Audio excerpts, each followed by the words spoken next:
Today we're going to be looking at Paraswap, a decentralized exchange aggregator. Basically, Paraswap is supposed to help you get the best trades in cryptocurrency, help you make the most money, right? Kind of that simple. They just airdropped their own token, rewarding early users, sort of. We're going to go ahead and evaluate this airdrop and really look at, in our opinion, the things they did well and all the things they did wrong. But I don't want to spoil the video, that's the whole point of the video, right? But I will spoil one thing, is that we've got the cutest Doge in the world. Tails, our resident Shiba Inu, and Doge. My name is Vosk, you're on the VoskCoin YouTube channel. Let's jump into another crazy crypto video.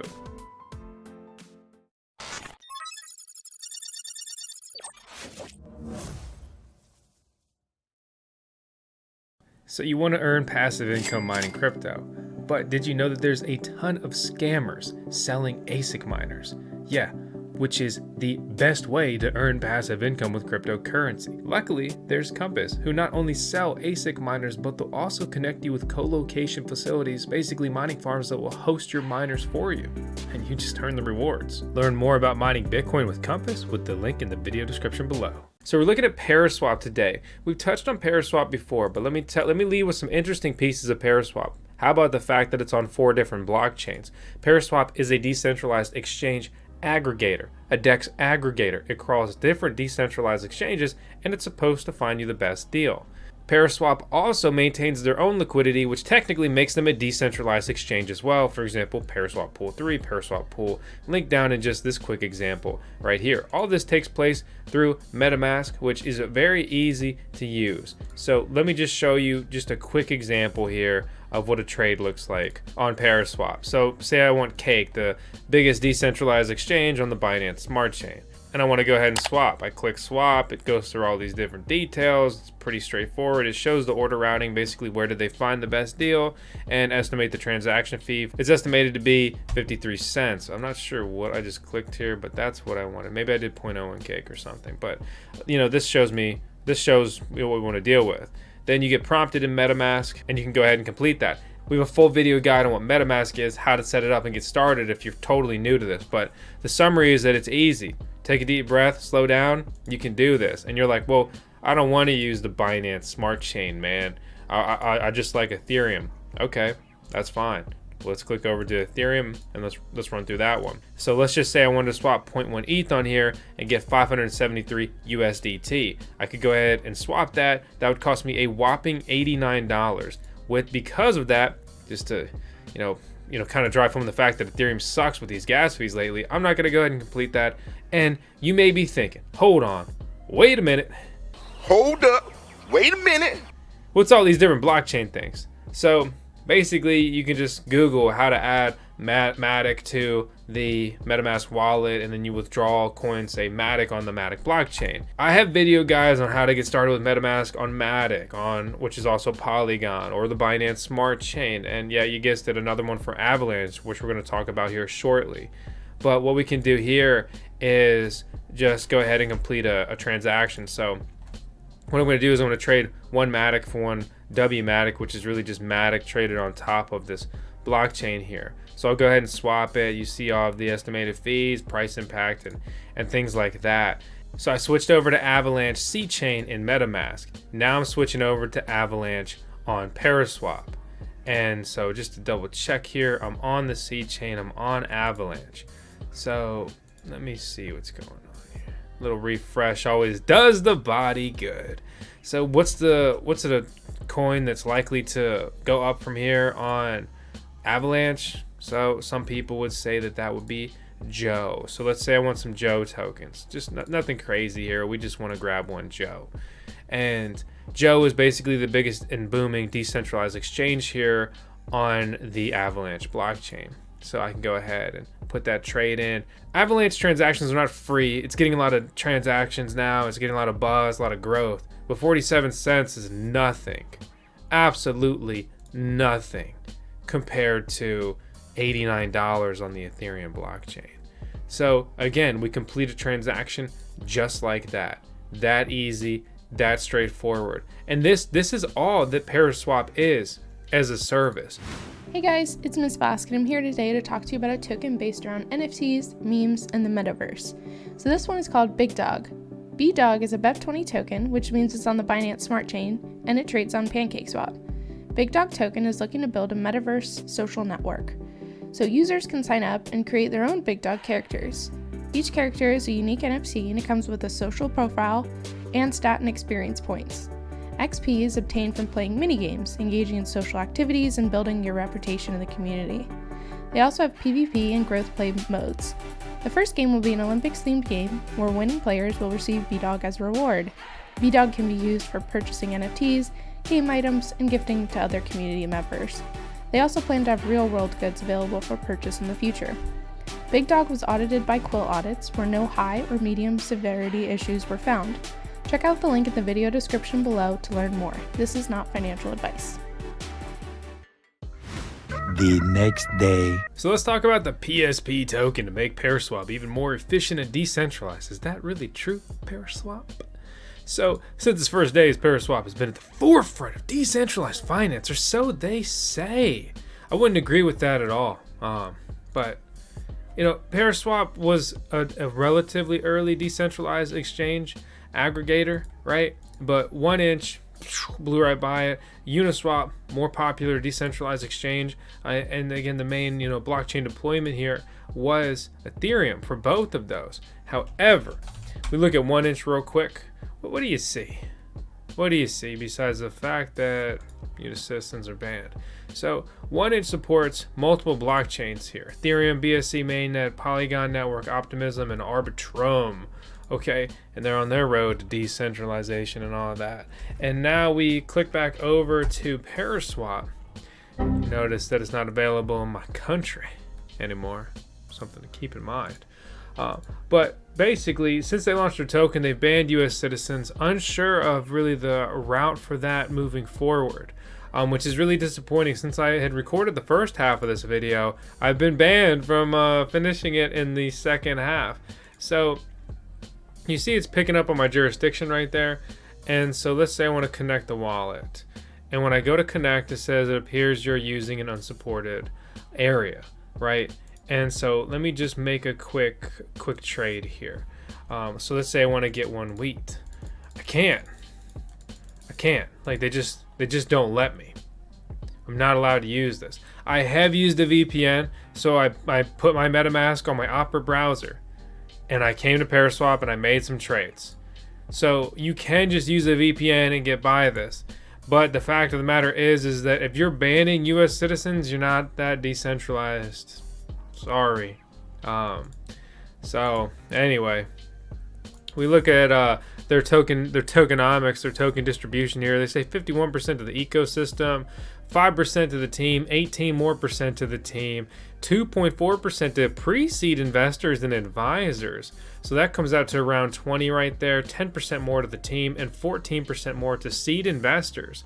So what we have here is basically 49% of the tokens just airdrop to make the team rich, 51% of the tokens to be utilized in the ecosystem here, and then 7.5% given to existing active users to bootstrap the community, including also themselves, who knew how this airdrop was going to play out. So don't think that they were not participating, possibly in a very large degree, but I have not crawled the chain. So anyway, but what is an active user? Clarifying PSP token distribution filtration logic. I'll link these out below. But basically, they say even potential investors and others, insiders, try to gain potential airdrops. They've worked and they're trying to basically just eliminate airdrop hunters, and they had to make trade-offs. PSP holders play a critical role with private market makers of the Paraswap pool, and it's an engagement-based airdrop. Why should a random whale who came one day before the snapshot date swap 1,000 ETH at once to get more tokens than an average user making frequent 1 to 5 ETH swaps on Paraswap for more than 2 years? So yeah, like that's true. That's not like I think it should be a smart airdrop. The more participation, whether on single days or also just taking active days and periods and everything like that, that makes sense. Reward your core long-term user base definitely at a minimum more than just someone who used it, right? But how do you identify airdrop hunters per their metrics here? They Cite an extreme example, Ribbon Finance, where an investor exploited 2.5 million in airdrop rewards using multiple wallets. They didn't want to consider transactions in which the native tokens were wrapped and unwrapped. And so I do actually do this function with some airdrop hunting. Because you're at really no risk to lose your coins, you're just paying gas fees. So like sometimes I do trade Matic for wrapped Matic, right? And this is good feedback to like be trading actual cryptocurrencies. It's possible that they could be bumping out stable coins and other airdrops, not necessarily Paraswap, but other projects in the future as well. So filter transactions where both the underlying tokens had trading volumes greater than 1 million on Paraswap, narrowed their search to 200 tokens.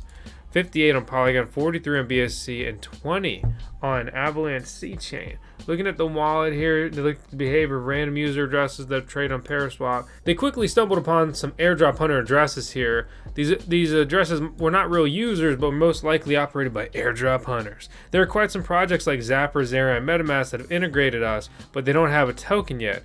Interestingly, airdrop hunters are trying to become eligible for rewards in such projects end up becoming eligible for our community rewards. And so that's true. So I use zapper.fi, and when I'm in here and I'm making swaps, right, I can use the exchange feature. If they utilize Paraswap here, right, well then, you know, I could benefit, and I could benefit from the Paraswap airdrop potentially as well. That's actually exactly what happened with some CowSwap users. A total of 1,408 CowSwap users can claim their PSP airdrop, which is pretty interesting. And basically, solver competition Paraswap solver lucky users handled via Paraswap rewarded them based on their overall eligibility criteria. So it's funny the way things can kind of play out, where there's a difference between an airdrop hunter and a user, and I get that. I'm something like in between, right?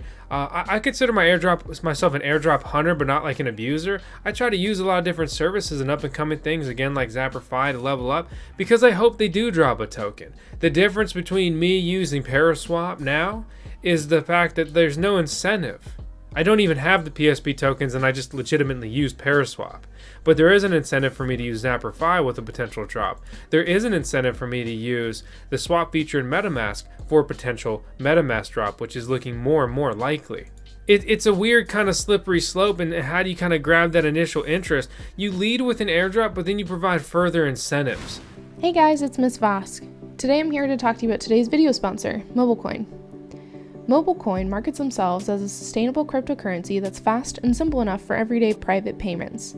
It's designed to be used as digital cash on your phone, so think of it like a PayPal or an Apple Pay. On MobileCoin, transactions are nearly instant, and they're private and secure, so only the sender and receiver can see details of transactions. Their software is open source, but not currently available in the US. Outside of the US, Mobile is currently available for use with Signal, one of the world's most secure messaging apps. MobileCoin also has their own wallet, which is currently available on Mac and Linux computers. Their website says a mobile app will be coming soon. They're user-friendly and planet-friendly too, without having a massive carbon footprint. I feel like whenever you read about cryptocurrency in the mainstream news right now, you always hear about how cryptocurrencies and blockchain are affecting the carbon footprint in the environment. Well, MobileCoin was recognized by Hacker Noon as the world's first carbon-negative cryptocurrency. They use a network consensus model known as Federated Byzantine Agreement, or FBA, instead of proof of work. So unlike mining, which uses proof of work, or POW, the energy to consents on MobileCoin transactions is nearly zero. This makes MobileCoin nearly 4 million times more efficient than POW-based blockchains, and only uses the energy of a few households to run. The community has also purchased initial carbon offset credits to support renewable energy products. And they're supportive of the arts and have their own radio and art residency pages, which you can check out on their website. MobileCoin is trying to be a crypto that anyone can use. Up until now, they say crypto has been pretty esoteric, meaning there are barriers to understanding, buying, and using crypto. MobileCoin's trying to break that barrier and become a crypto for everybody. To learn more, check out our link in the video description below. This is not financial advice. Please make sure to do your own research before investing into any cryptocurrency platform. Something I found really interesting here was that they decided minimum token balances, right? This amount for ETH, this amount for BNB, this amount for Polygon, this amount for AVAX. And what sucks is because if I stop using a wallet, like I had a very active Ethereum address, I stopped using it and I clear it out. I don't just like leave coins just sit there forever, right? So I had possibly like had enough interaction here for the PSP airdrop, but then I empty the wallet and now it's potentially done. Users need to have at least 50 transactions on their respective networks. I think that's a lot of transactions. I mean, look, I'm a power user. I use crypto all day, every day. And I mean, I'm very calculated with my trades. That appeals to like maybe, you know, obviously just a trader, a day trader, especially someone like very hyperactive with their funds. And that's cool and stuff, but I like to make calculated plays, buys, and then hold those tokens and sell whenever I want to. Basically, I think that's a very high number to choose here. One piece that's very interesting here is they say that 26,000 users conducted 80% of the total volume at the snapshot time. But that wasn't enough, so they started looking through, wrote a script, and they started inspecting blobs, big blobs, over 60 were hunter addresses.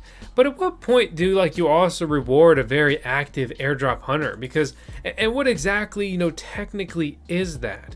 And just because you're an airdrop hunter doesn't mean that you don't, like you're just going to turn around and dump your tokens. Like, I hadn't really expected an ENS token airdrop, but I'd used the service and I got the ENS coins and I'm pretty excited. I'm sitting on those coins because I'm bullish on that, especially in the short term in this market.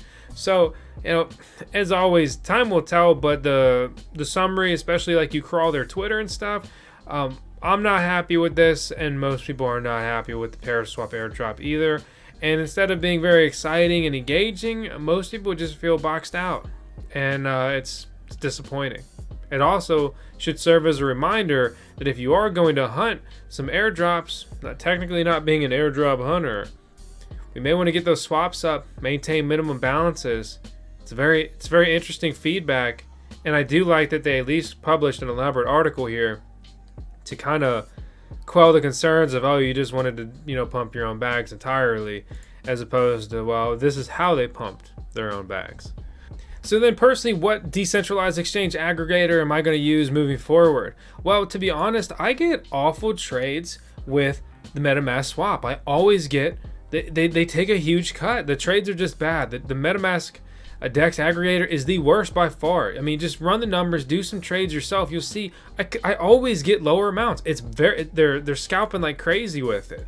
With the zapper aggregator here, the exchange function, my trades seem fine, relatively normal, basically getting potential airdrop exposure at really no negative. We've talked about 1inch a lot. Previously, they were my favorite, and I was getting very good trades on them long term. Very frustrated that they had boxed out US users. But I will say, and in full, you know, transparency disclaimer, that 1inch has supported the channel before, right?